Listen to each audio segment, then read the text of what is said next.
Oh, my Lord. They done took Lance Reddick, Lord.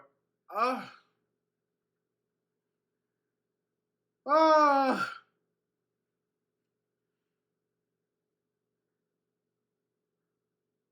Mm. I thought this was going to be a celebratorial show. I just skipped the jump. Okay, what's up, everybody? This is Carmine Davis, and you are watching and listening to the Carmine Davis Show. What the fuck is up, bitch? Lord, they done took Lance Reddick. The devil done took him. No, I tried to. I just can never plug and go. I'm a mess. I promise I'm very professional. I just can never plug and go. Like my all of my instruments are always just out of sync. Maybe because my cleaning lady keeps moving them. But anyway, I'm not here to blame Aurora. All right, I'm here to give y'all the hot topics. Okay, it's kind of late. I want to just kind of check in with you guys. Cheers to finishing in a new project.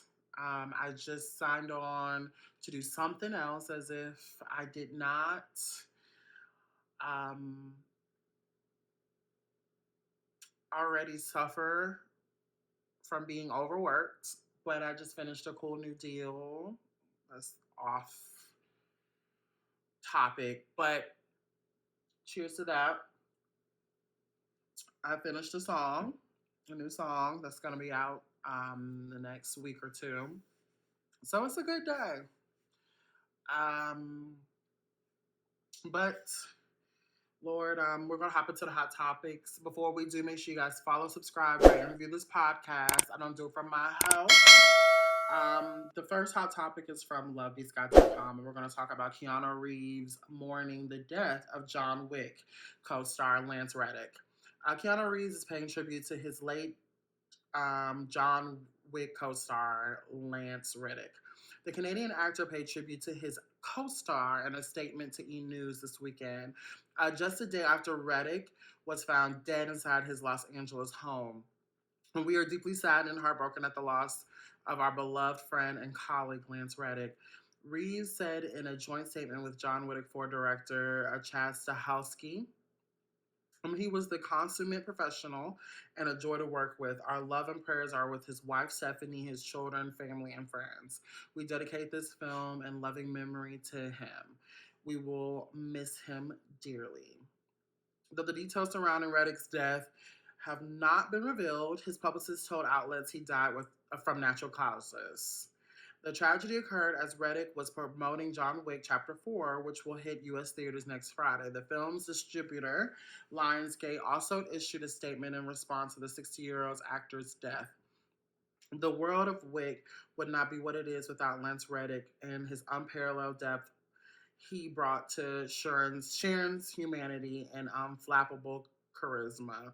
The company wrote, Lance leaves behind an indelible legacy and hugely impressive body of work, but we remember him as our lovely, joyful friend and concierge.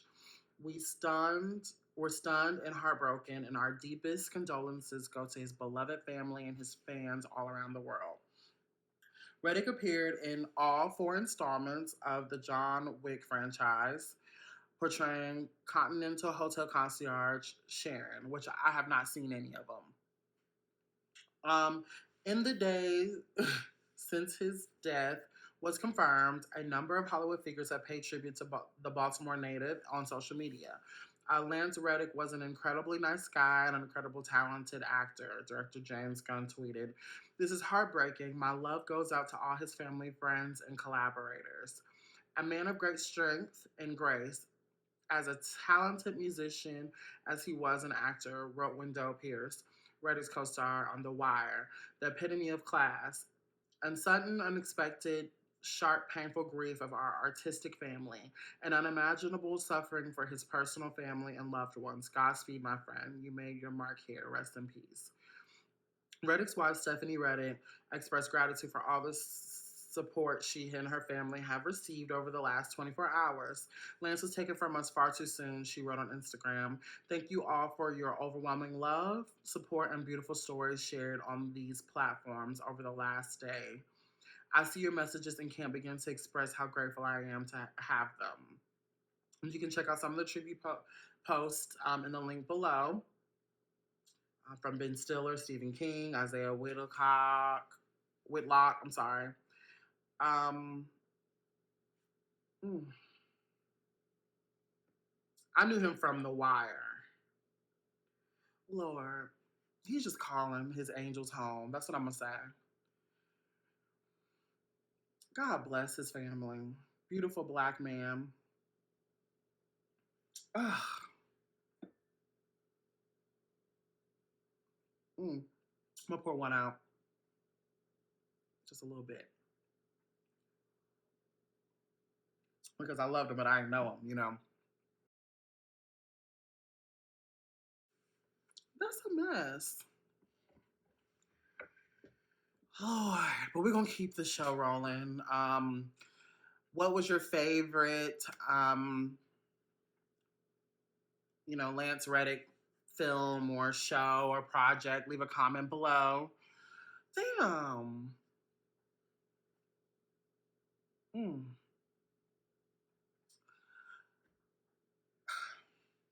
Okay, so it's easy to say that. I think this is a famous black saying, we are in our last days, honey. But I think it's easy to say that. If you really think about it, there are more people in the world than there ever have been. So there's a lot more death in the world. Is that one of those comforting hard truths? A hard truth that will make you feel better or something? Like, there are so many people in this world right now. Like, how do we expect everybody just to be up in here? You know, we all got to go see King Jesus. So, but still, it doesn't make it any easier, child. Ugh. And it just feels like sometimes God just don't be calling. I don't know. Like, I feel like there's some people be gone. You know what I mean? On. You know what I mean? Like, why are you still here? There's some old, unsexy, miserable bitches out here. And God just keep forgetting to unplug them motherfuckers. Do you know what I'm saying? Like, I don't wish death on anybody. But it just seems like he just keeps. I feel like the last person who died and we were just all like, oh, shit, thank God, was was what was that man's Kevin Samuels. What a nasty man who just constantly delivered bullshit,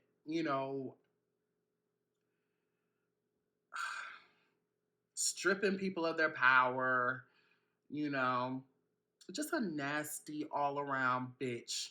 I don't know him personally, and I tried to separate the internet personality from the person. I'm sure he had a family. Apparently, he didn't. Like, he died alone, right? But damn, like, most of the time, it's like good people who people have nothing bad to say about. I don't know why that is. I don't know. I don't know. Maybe that was fucked up to say.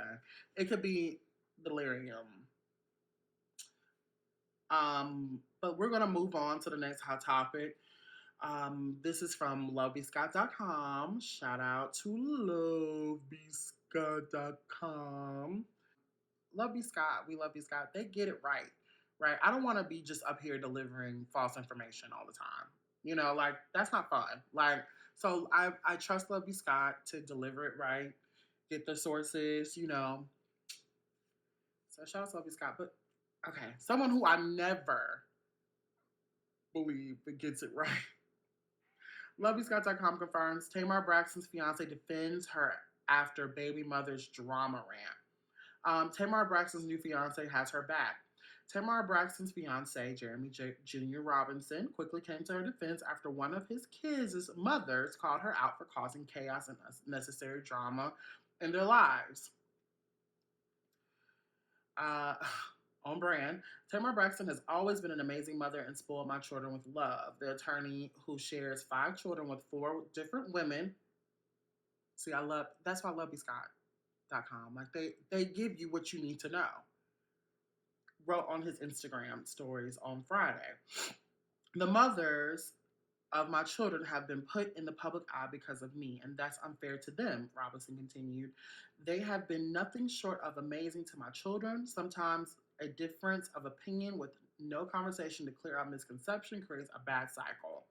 He concluded, I want everyone to be peaceful and will do my best to foster that. Robinson's message came hours after one of his exes, Aniston Jenny, penned a scathing message to Braxton after the singers mentioned having a great relationship with her fiance's 5 kids and their mothers. I have sat in silence for over a year, respecting everyone's privacy while they disrespected mine. Jenny wrote on Instagram Friday, I've sat in silence while this person has come into my son's life and caused nothing but chaos and unnecessary drama. Jenny, who shares son Asher with Robinson, said that the all the way home singer is in no way a bonus or stepmom to her 2-year-old child.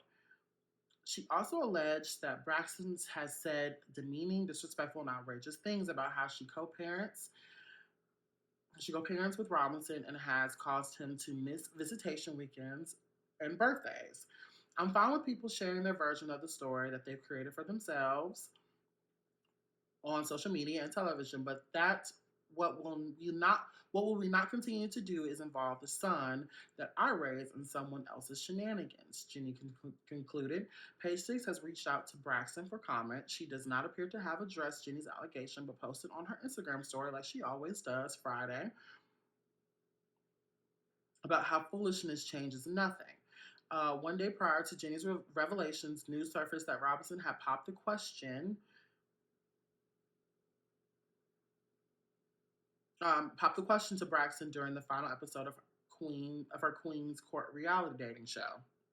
Come on now. I don't want to be your friend. I want to be your husband, he said, and he got down on one knee. I'm here forever because I don't see my life without you, and I love you. Tamar, will you marry me? The Braxton family alum accepted his proposal telling Robinson she can't believe I found what I was looking for. Braxton was previously married to Vincent Herbert, 50, for nearly 9 years before they called it quits in 2017. The former couple shares a 9-year-old son named Logan. Okay, so I'm all about. Make sure you guys click the link in the description. You know what I mean? Like, just to read the story yourself. I stammered over a little bit. The screen was kind of going in and out. But I'm all about blending families, right? And I understand that sometimes niggas don't get it right, like the first couple of times when it comes to love. You know, you can meet someone when you're 17, meet someone when you're 23, meet someone when you're 29, 30, 40, and they just don't have the best version of you and you don't have the best version of them, so you call it quits, right? But I just kind of, I always kind of, I, I said this on the show, and y'all don't have to give me my tens. I'm used to it. You don't gotta give me my credit, baby. I'll take a debit, okay? About Nick Cannon, about how I find it to be very narcissistic, a sign of narcissism. I try not to, my therapist told me not to diagnose people, honey, so I'm not gonna diagnose anybody. Um,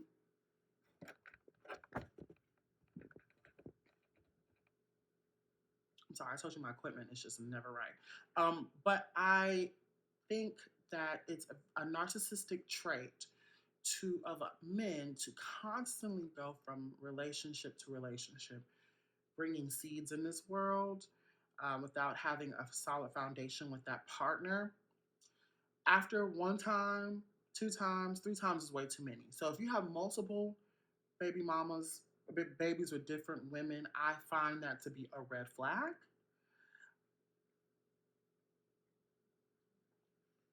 Um, Not exactly someone who I would jump to have a relationship with. Not judging, not judging. I'm just saying, because who's to say that I'm not going to fuck around and marry someone who? But I would want answers. It would be a red flag for me. Not that I'm saying it's a deal breaker. It's a red flag, and it's not something that I would jump to do. Let alone get on a reality show to add, you know what I mean? Like to add insult to injury, let's meet on a reality show and get married. Right? I find her Tamar to be exactly what everyone says that she is, kind of troubled, constantly always in the middle of mess. She may not be the pot stirrer, but she don't mind watching that shit get blended up. You know what I'm saying? Like she's always in the midst of some mess. I think she doesn't choose her company right. She doesn't choose her actions right. Maybe she goes where her ego is the best, like more stroked, or where things are kind of aligned to what she feels makes her feel better and not what's good for her.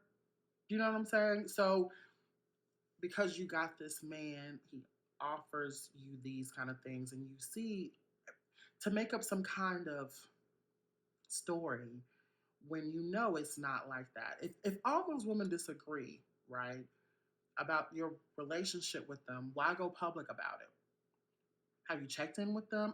I just feel like there's a lot of realness and that a lot of honesty that is missing from Tamar's life that I feel would do her a lot more justice. I feel like she'd be a lot further in life because she's extremely talented. She has that it factor. I love Tamar's music. I just feel like Tamar is her worst enemy because she makes decisions like this consecutively. Uh, to involve this woman and her kids, she didn't have to say anything at all. I remember when Mary J. Blige was married to a man. What's his name? Kendu. You know, she had photos with them, but she don't talk about their baby mamas and their kids. You know what I'm saying? Not frequently, like not trying to spin a narrative. It's like, do y'all get what I'm saying? Like, I feel like Tamar just constantly just puts her foot in her mouth, starts shit. You know what I'm saying? Like trying to make herself look good and not really doing what's not. She's trying to make herself look good to the point where she's not trying to make her life good. Does that make any sense? Like faking it till you make it, and you're 50. You're going on 50. Don't you want to just go ahead and smooth everything out in your life? Why don't you talk to those women? If there is beef, why even bring up their kids? It seems like you like mess. I don't know if I'm trying to use my words carefully. Do you get what I'm saying? And like, I feel like there's a lot of people like that who just choose to always take it the hard way, choose to just constantly never do what's right for them, but always does what makes them feel good. And it's not always the best thing. Bringing this woman in, you know, you got one kid that you didn't want, you know what I'm saying? Now you do, thank God, you know, little Logan. But to if that was in reverse, Tamar would have a whole fucking fit. Because there are rules, there are boundaries. And she just seems like she doesn't have any with anybody but herself. I don't recall a time when Tamar respected anybody's boundaries. And I kind of feel like going with this man is not a bright idea. It's on brand with her not doing what's right for her. You don't need a man with 5 different baby mamas. You don't need that. Or 4 different baby mamas. You don't need it. You just had a suicide attempt. Like, girl, go slow. For a show, a reality show. Do y'all get what I'm saying? Leave a comment below. I just feel like I'm concerned. And what's going on with Tamar and what she's been through. She lost her sister. Go slow. Do you get what I'm saying? Or am I making no sense? Leave a comment below. I'm probably not making any sense. I'm probably not making any sense at all. I know what I'm trying to say, but hmm, I don't know. Whatever. Let's end the show on a good note. I'll leave a comment below. Before we move on, make sure you guys subscribe, rate, and review this podcast. I don't do it for my health. Um, let's move on to the final hot topic from LoveScott.com. Good Burger 2 set at Paramount Plus. Kenan Thompson and Kel Mitchell will be returning. This is genius. This is the shit that we want to see, okay? Good Burger is coming back for a second serving with a sequel to the 90s film starring Kenan Thompson and Kel Mitchell has been set for Paramount Plus, with both actors returning to reprise their roles. The news was revealed on Friday's episode of The Tonight Show starring Jimmy Fallon. The sequel to the beloved Nickelodeon film will begin production in May, with plans to debut it on Paramount Plus later in 2023. Okay, cool. We're going to see it this year. I can't believe it's been like over 25 years since great customer service was born at Good Burger. Thompson said in a statement, "Being a part of something so my generations of people, so many generations of people have come to love has made me so proud, and now to be back where it all began, working on the sequel is surreal. Love performing with my brother Kel and can't wait to show the fans what these characters have been up to since we last saw them." Good Burger originated as a sketch on the Nickelodeon series All That, in which Mitchell starred as Ed. It was then spun off into the 1997 film. It proved to be a box office success, grossing just over 24 million against a reported budget of 8 million. It has gone on to achieve cult status, with Mitchell and Thompson reuniting with for a Good Burger sketch on The Tonight Show in 2015, and subsequently stating over the years they were open to a new iteration of the film. Mitchell also appeared as Ed in the All That revival series in 2019. Per the official log line of the film, Dexter Reed Thompson is down on his luck. Dexter Lee It's doing something weird. I'm sorry. Per the official logline of the film, Dexter Reed Thompson is down on his luck after another one of his inventions fails. Ed Mitchell welcomes Dex back to the Good Burger with open arms and gives him his old job back. With the new crew working at Good Burger, Dex devises a plan to get back on his feet, but unfortunately puts the fate of Good Burger at risk once again.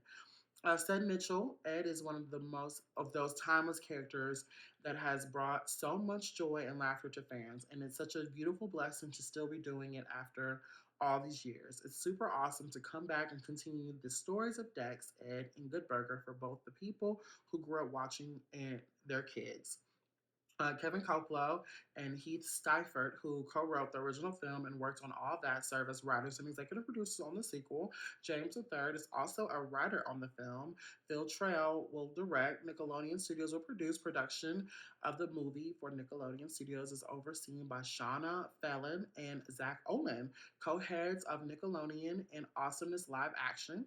Brittany Cope serves as Nickelodeon's executive in charge of production. We're thrilled to take audience orders for more laughter and adventures with the Good Burger crew, said Tanya Giles, Chief Programming Officer of Paramount Streaming. Good Burger 2 will be a great addition to our 2023 programming slate and is sure to serve up everything All That fans and new viewers alike will enjoy. Thompson is repped by UTA and Michael Goldman. Mitchell is repped by UTA and Levity Live. Good Burger is such a beloved movie that fans have cherished for years, Fallon and Olin said, packed with comedy cameos and plenty of Easter eggs from the original. Good Burger 2 will bring the nostalgia fans and new generations of viewers together for another wild, hilarious Good Burger adventure. You can check out the announcement in the link below. I'm excited about it. This is good news. I love that the guys can come back and reprise roles, right?